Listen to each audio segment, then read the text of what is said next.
आज का हमारा टॉपिक है वर्ल्ड ट्रेड सेंटर, जिसके अंतर्गत हम लोग पढ़ने वाले हैं कि वर्ल्ड ट्रेड ऑर्गेनाइजेशन की स्थापना कब हुई, कहाँ हुई और कैसे हुई। उसके बाद हम लोग देखेंगे कि शुरू से लेकर आज तक वर्ल्ड ट्रेड ऑर्गेनाइजेशन में कौन कौन से लोगों को अपॉइंट किया गया है। उसके बाद हम लोग देखेंगे कि फंक्शन क्या है WTO का।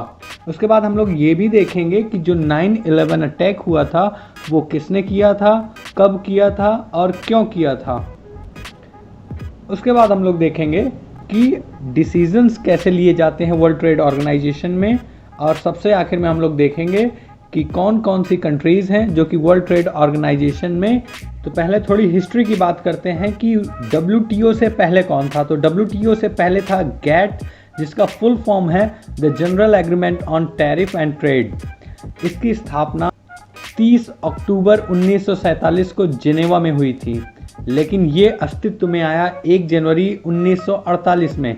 इसमें से 23 देशों ने मिलकर ये कॉन्ट्रैक्ट साइन किया था, जिसमें एक भारत भी था। वर्ल्ड ट्रेड ऑर्गेनाइजेशन से पहले जो GATT था उसमें राउंड्स में बात होते थे, मीन्स कुछ सालों के लिए राउंड्स चलता था कि ये राउंड 1 है, from this year to this year is round 1। तो जो सबसे पहला राउंड था वो सबसे बड़ा राउंड था।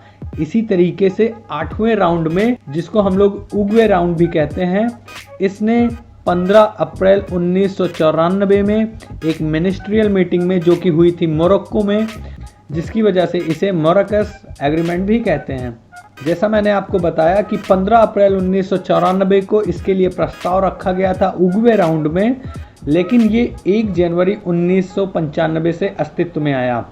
GATT यानी the general agreement on tariffs and trade, इसी का नाम बदल के वर्ल्ड ट्रेड ऑर्गेनाइजेशन रख दिया गया, जिसमें 123 देशों ने मिलकर हस्ताक्षर किए।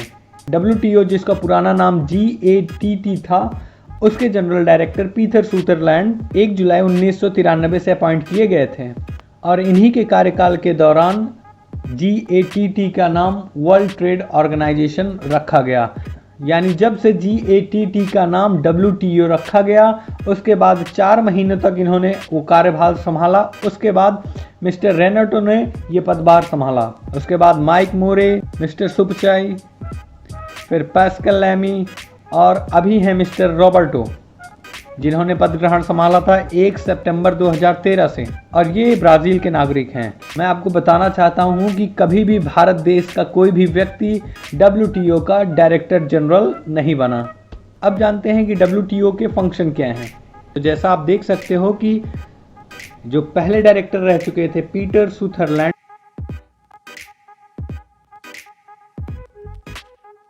व्यापार और तकनीकी क्षेत्रों में एक नया रास्ता खोलने के लिए बनाया जा रहा है। जो मैंने ये पॉइंट्स लिखे हैं, इन्हीं को मैं हिंदी में एलोबरेट कर रहा हूँ। ये आपके एग्जाम्स के लिए हैं कि अगर आप कोई एग्ज़ाम देना चाहते हो तो ये स्क्रीनशॉट ले लो और पढ़कर आप ऐसा लिख दोगे तो आपको फुल मार्क्स मिलने ही मिलने हैं। तो इसका पहला फंक्शन ये है कि ये जो विश्व स्तर के जो नियम कानून बनाए जाते हैं विश्व के व्यापार से संबंधित, उनको लागू करना, उनको एडमिनिस्ट्रेट करना पूरी दुनिया में, ये इसका पहला फंक्शन है। दूसरा फंक्शन ये है कि जैसे कोई भी 2 देश हैं वो आपस में किसी भी व्यापार को लेकर के बात करना चाहते हैं, तो ये एक फोरम प्रोवाइड करता है। ये फोरम की तरीके से काम करता है कि आप आओ और वर्ल्ड ट्रेड ऑर्गेनाइजेशन में बैठ के आप अपने व्यापार से संबंधित सारे मसले सुलझा लो। इसके साथ ही साथ अगर किसी भी 2 देश के बीच में किसी भी व्यापार को लेकर के कोई भी डिस्प्यूट होता है, तो रूल्स को दिखा करके ये जो भी पार्टी सही रहती है उसका पूर्ण सहयोग वर्ल्ड ट्रेड ऑर्गेनाइजेशन करता है। इसके साथ ही साथ जैसे नए रूल्स एंड रेगुलेशंस बनाए जाते हैं, तो उसमें वर्ल्ड ट्रेड ऑर्गेनाइजेशन अहम भूमिका निभाता है। वह यह देखता है कि कहीं ये नियम किसी एक स्टेट या एक देश के हित में तो नहीं है। चूंकि इसका नाम ही वर्ल्ड ट्रेड ऑर्गेनाइजेशन है, तो ये किसी एक देश के हित में रहकर काम नहीं कर सकता है। इसे सर्वसहमति लेकर ही काम को आगे बढ़ाना होगा।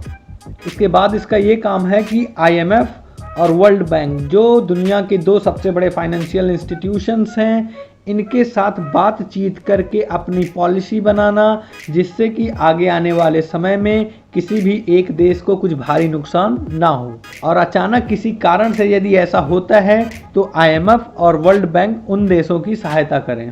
और इसका आखिरी फंक्शन है कि दुनिया भर के जितने भी रिसोर्सेस हैं उनको सही तरीके से और मैक्सिमम यूटिलाइज करना। अब देखते हैं कि वर्ल्ड ट्रेड ऑर्गेनाइजेशन पर किसने हमला किया था। तो वर्ल्ड ट्रेड ऑर्गेनाइजेशन पे हमला करवाया था ओसामा बिन लादेन ने।